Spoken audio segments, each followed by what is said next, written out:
എനിക്കൊരു grand idea തോന്നുന്നുണ്ട്.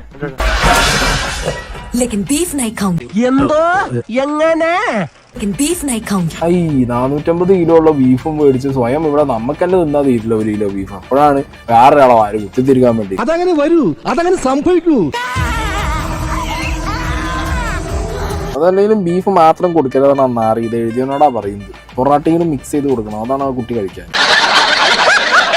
ഇത്രയും വർഗീയത കുത്തി നിറച്ചൊരു ഐറ്റത്തിന് സെൻസർ ബോർഡ് എങ്ങനെ UA16+ സർട്ടിഫിക്കറ്റ് കൊടുത്തു എന്നുള്ളതിനെ കുറിച്ച് എനിക്കൊരു ഐഡിയ ഇല്ല.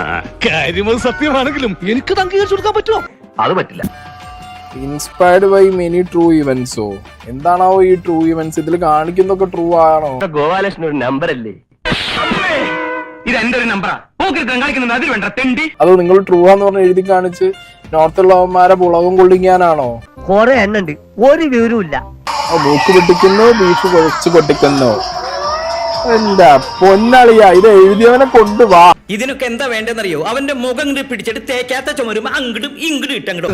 ഇതിന് അപരാധം എന്നാണ് പറയേണ്ടത്, പച്ച അപരാധം. ഈ ബീഫ് കഴിക്കണ ഈ കോമഡി സാധനമൊക്കെ വെച്ചിട്ട് ഈ മതം കൺവേർട്ട് ആവുന്നത് ബീഫ് കഴിക്കുന്നത് തമ്മിൽ എന്ത് വന്നു എനിക്ക് ഒരു പിടുത്തവും.